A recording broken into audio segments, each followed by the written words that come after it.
Hello, I'm Kikoa Desiree. And I'm Kelton Knight, and you're watching TCTV.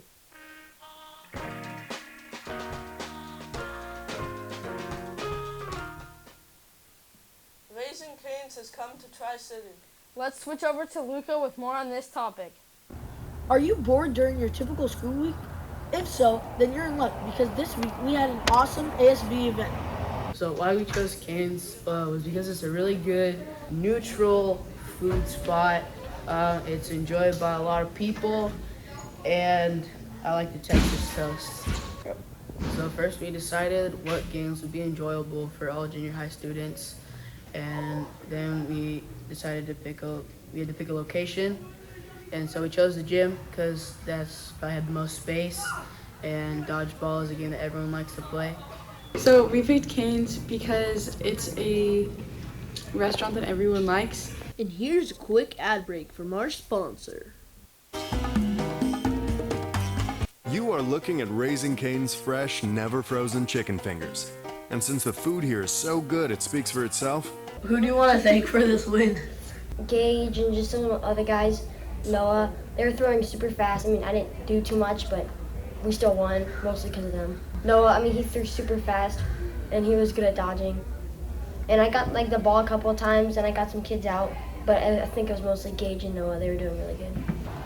Thank you to ASB for hosting another great event for our Tri-City students. Dodgeball was fun too. It was. A few weeks back, some of the students here participated in Starving to Serve at North Coast Church. Here's Grace with that story.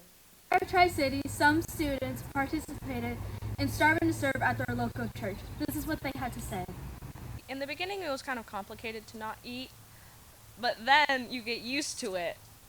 It is a game where a bunch of students go to hide in random places while leaders try to throw poo noodles at them in dodgeballs to get them out. So that helped. How much? Raised a little over $2,000. Well, Outside the Bowl, which is an organization that helps feed kids spiritually, but also physically. To some of the students who have participated in Starving to Serve, we have raised over $130,000. That's all for Starving to Serve today. See you next time on TCTV. That is so cool to see students using their time to help others in need. Now we're moving on to our popular segment, Random Questions. Here's Shawnee with more on that. If you had $1 million, what would you spend it on? Today we asked some Tri-City students on what they would do with this money. If I had $1 million, I would save it and donate it.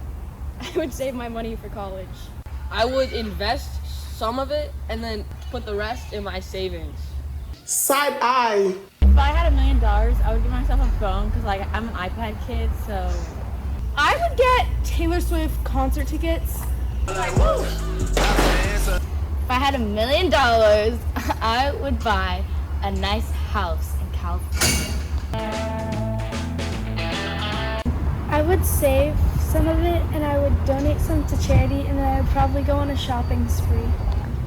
If I had $1 million, I would go on a giant shopping spree. If I had $1 million, I would buy VIP tickets to Taylor Swift, a Barnes & Nobles, and a trip to Greece. I'd probably get lots of food with it, invest it, and save a lot of it. Is this what you would do? I'm Shawnee Harris from TCTV, back to you in the studio. Great question. If you had $1 million, what would you do? I would save it for long-term investment. What would you do? I would buy a car and invest. Well, that's all what we need for this week. We'll see you next time on TCTV.